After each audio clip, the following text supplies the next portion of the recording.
23 June Awami লীগের ৬৬তম প্রতিষ্ঠা বার্ষিকী দলে উপেক্ষিত দলটির প্রতিষ্ঠাতা মাওলানা ভাসানী, বাকশালের জনক শেখ মুজিবকে নিয়ে মাতামাতি। আওয়ামী লীগ একটি অভিশপ্ত দল, আওয়ামী লীগ করে কেউ এ দলের সঙ্গে সম্মানের সঙ্গে থাকতে পারেনি, বললেন সাবেক ছাত্রলীগ নেতা ফজলুর রহমান। আসসালামু আলাইকুম। এতক্ষণ শিরোনাম শুনছিলেন, এবারে বিস্তারিত। আওয়ামী লীগের প্রতিষ্ঠায় শেখ মুজিবের ভূমিকা মুখ্য ছিল না, বরং আওয়ামী লীগ নিষিদ্ধ করার ক্ষেত্রে শেখ মুজিবের ভূমিকা ছিল মুখ্য। 1949 সালের 23 জুন যে আওয়ামী লীগ রোজ গার্ডেনে প্রতিষ্ঠিত হয়েছিল, তার প্রতিষ্ঠাতা সভাপতি ছিলেন মাওলানা আব্দুল হামিদ খান ভাসানী। তবে ছাত্রলীগের সাবেক নেতা ফজলুর রহমান বলেন, দুঃখজনক হলেও সত্য, প্রতিষ্ঠাতা হয়েও মাওলানা ভাসানী আওয়ামী লীগ করে মরতে পারেনি। বিস্তারিত জাহিদ গাজীর রিপোর্টে।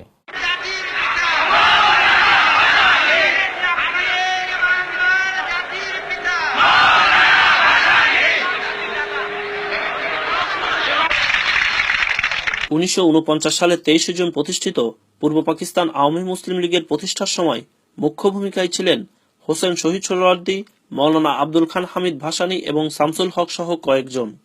ছাত্রনেতা হিসেবে সেই সময় শেখ মুজিবুর রহমান ছিলেন জেলে। 1955 সালে এই দল থেকে মুসলিম শব্দটি ফেলে দিয়ে পুনরায় এ সংগঠনের নাম হয় পূর্ব পাকিস্তান আওয়ামী লীগ। এই নাম পরিবর্তনের ক্ষেত্রেও ভাসানীর ভূমিকায় মুখ্য।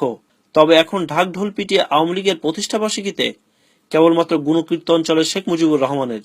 ইতিহাসের পাতায় একমাত্র নিজের পিতাকে মহীয়ান করতে গিয়ে আওয়ামী লীগ এবং শেখ হাসিনার কাছে উপেক্ষিত দলটির প্রতিষ্ঠাতা মাওলানা আব্দুল হামিদ খান ভাসানী। এমনকি শেখ হাসিনা ক্ষমতা দখল করে পাঠ্যপুস্তক থেকেও বাদ দিয়ে দিয়েছেন মাওলানা ভাসানীর নাম। এ নিয়ে তীব্র ক্ষোভ প্রকাশ করেছিলেন আওয়ামী লীগের সাবেক এমপি ও বিশিষ্ট সাংবাদিক ABM মোসা। আজকে আওয়ামী লীগ সরকার কি এটা আওয়ামী লীগ সরকার? আমি বলি সেটা আওয়ামী লীগের যে সরকার, যে সভাপতি, যে প্রধানমন্ত্রী, তিনিও তো নব্য আওয়ামী লীগ।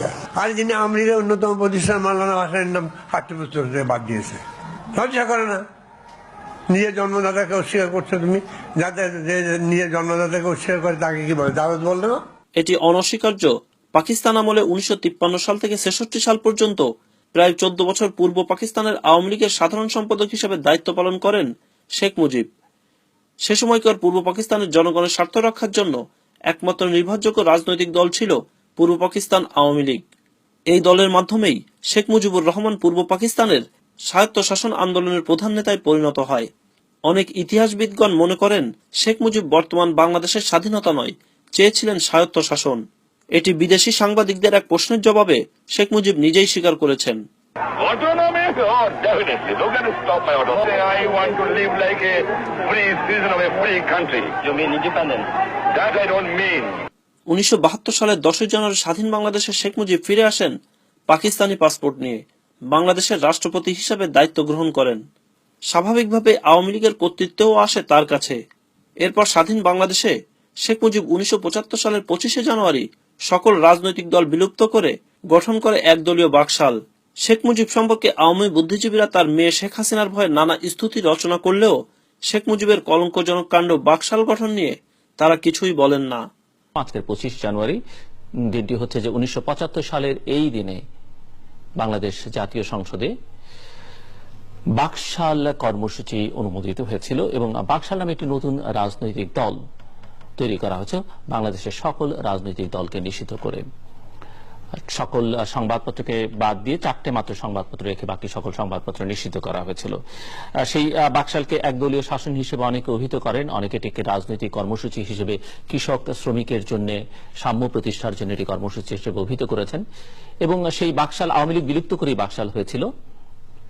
আবার 75-এর নভেম্বরের পট পরিবর্তনের পরে একটা সময়ে গিয়ে আবার সেই আওয়ামী লীগের পুনরুত্থান ঘটে। বাকশাল রাজনীতিতে আর খুব একটা জায়গা করে নিতে পারেনি, যদিও একটা পর্যায়ে আওয়ামী লীগ থেকে অনেকেই বেরিয়ে গিয়ে বাকশাল নামে একটি রাজনৈতিক দল গঠন করেন। সেটি আবার পুনরায় আওয়ামী লীগে প্রত্যাবর্তন করে এবং তারপরও কতিপয় ব্যক্তি বলা যেতে পারে, খুব একটা চেনা জানার মধ্যে তারা নন, বাকশাল নামে একটি রাজনৈতিক দল এখন পর্যন্ত ক্রিয়াশীল আছে। এবং সেই বাকশালকে অনেকে একদলীয় শাসন যারা বলে থাকেন, যারা সেটিকে স্বৈর শাসনের প্রতিভূ বলে থাকেন, তারা বলবার চেষ্টা করেন যে আজকে যে শাসন চলছে বাংলাদেশ আওয়ামী লীগের নেতৃত্বে, সেই শাসন হচ্ছে সেই বাকশালীর একটি প্রতিচ্ছা বা এটি নব্য কায়দায় বাকশালীয় শাসন।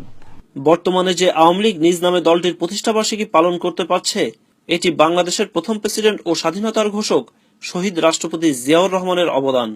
কারণ শেখ মুজিব বাংলাদেশে শুধু ধর্মভিত্তিক রাজনৈতিক দলগুলোই নিষিদ্ধ ঘোষণা করেননি, নিজ দল আওয়ামী লীগকেও করেছিলেন নিষিদ্ধ। পরে জিয়াউর রহমান রাষ্ট্রের দায়িত্ব নিয়ে দেশে বহুদলীয় গণতন্ত্র চালু করেন। বাংলাদেশে আওয়ামী লীগকে রাজনীতি করার সুযোগ দিতে গিয়ে সেই সুযোগে জামাত সহ অন্যান্য দলগুলোও রাজনীতি করার সুযোগ পায়। এ প্রসঙ্গে 2014 সালে লন্ডনে দেয়া তারেক রহমানের একটি বক্তব্য উদ্ধৃত করা যায়। চোরের দল, চাটার দল আখ্যা দিয়ে মরহুম শেখ মুজিবুর রহমানই আওয়ামী লীগকে স্বাধীন বাংলাদেশে বিলুপ্ত করে দিয়েছিলেন, নিষিদ্ধ করেছিলেন আওয়ামী লীগ সহ সকল রাজনৈতিক দল। শেখ মুজিব গঠন করেছিলেন একদলীয় বাকশাল, অর্থাৎ দীর্ঘ রাজনৈতিক জীবনে বাকশালই শেখ মুজিবের একমাত্র রাজনৈতিক আদর্শ। অপ্রিয় সত্য হলেও আওয়ামী লীগের প্রকৃত ইতিহাস হল 1949 সালে দলটি প্রতিষ্ঠা করেছিলেন মাওলানা ভাসানী। স্বাধীনতাত্তর বাংলাদেশের দলটি নিষিদ্ধ করেছিলেন শেখ মুজিবুর রহমান, আর দলটি পুনরুজ্জীবিত করেছিলেন জিয়াউর রহমান। বাংলাদেশে আওয়ামী লীগের নিজের নামে রাজনীতি করার সুযোগ করে দেওয়ার জন্য শহীদ জিয়ার প্রতি তাদের কৃতজ্ঞতা তো নেই, এমনকি দলটির প্রতিষ্ঠাতা মাওলানা ভাসানীও তাদের কাছে অনুল্লেখ্য। এই আওয়ামী লীগ 1949 সনের 23শে জুন প্রতিষ্ঠিত হয়েছিল। যিনি প্রতিষ্ঠাতা সভাপতি ছিলেন তিনি মরহুম মৌলানা আব্দুল হামিদ খান ভাসানী। তিনি আওয়ামী লীগ করে মরতে পারেন নাই। দলের প্রতিষ্ঠাতা সাধারণ সম্পাদক ছিলেন জনাব শামসুল হক। আওয়ামী লীগ করতে করতে পাগল হয়ে মৃত্যুবরণ করেছেন আমেনা বেগম। সেই আমেনা বেগম পর্যন্ত আওয়ামী লীগ করতে পারেননি। জনাব তাজউদ্দিন আহমদও কিন্তু আওয়ামী লীগ করে মরতে পারেননি। জনাব MAG উসমানী সাহেব মুক্তিযুদ্ধের প্রধান সেনাপতি ছিলেন, তিনিও কিন্তু শেষ পর্যন্ত আওয়ামী লীগ করে মৃত্যুবরণ করতে পারেননি। আমার মতো ছাত্রলীগের অনেক প্রেসিডেন্ট, শাহ মুয়াজ্জেম সাহেব আওয়ামী লীগ করতে পারেন নাই। জনাব উবাইদুর রহমান তিনি বিএনপি করে মৃত্যুবরণ করেছেন, আওয়ামী লীগ করতে পারেন নাই। সিরাজুল আলম খান, যাকে বলা হয় স্বাধীনতার রূপকার, সেই সিরাজুল আলম খানও শেষ পর্যন্ত কিন্তু আওয়ামী লীগ করতে পারেননি। তারপরের প্রেসিডেন্ট ছিলেন জনাব মাজারুল হক বাকি, এবং অজানা অবস্থায় মৃত্যুবরণ করেছেন। জনাব আব্দুর রাজ্জাক, যিনি দুইবার ছাত্রলীগের সাধারণ সম্পাদক ছিলেন, দুঃসহ বেদনা নিয়ে পৃথিবী থেকে চলে গিয়েছেন। আওয়ামী লীগ তার সঙ্গে যে নিষ্ঠুর এবং দুর্ব্যবহার করেছে তা তুলনাহীন। জনাব ফেরদৌস আহমদ কুরাইশি আওয়ামী লীগ করতে পারেননি। এরপরের প্রেসিডেন্ট জনাব আব্দুর রউফ, উনি গণফোরাম করে কিছুদিন আগে মৃত্যুবরণ করেছেন। খালেদ মোহাম্মদ লাই সাহেব সেক্রেটারি ছিলেন, তাদের খোঁজ নাই। জনাব নূরে আলম সিদ্দিকী, সাধারণ সম্পাদক শাহজাহান সিরাজ আওয়ামী লীগ করতে পারেননি। বঙ্গবন্ধুর ভাগ্নে জনাব শেখ শহীদুল ইসলাম, তিনি কিন্তু এখন জাতীয় পার্টি করেন। MA রশিদ কোথায় আছে কেউ জানে না, কোনো খোঁজ নাই। তারপরের প্রেসিডেন্ট মনিরুল হক চৌধুরী বিএনপি করেন, সেক্রেটারি শফিউল আলম প্রধান। MA আওয়াল জাতীয় পার্টি করেন, সাধারণ সম্পাদক বাহালুল মজনু চুন্নু। পরের প্রেসিডেন্ট জালাল জাহাঙ্গীর সাহেবের খোঁজ নাই। ত্যাগী নেতা মুকুল বোস, বিশ্বজিৎ নন্দী এখন আর আওয়ামী লীগ করেন না। সুলতান মোহাম্মদ মনসুর কোথায়, কি করেন কে জানে। আমি সেই কারণে বলছি আওয়ামী লীগ একটি অভিশপ্ত রাজনৈতিক দল, এর সন্তানেরা কেউ এই দলে থাকতে পারে না। এই দলে যারা নেতা হন তারা এই লোকগুলাকে মনে করে তিনি হন মাছের মা, আর সব হলো মাছ।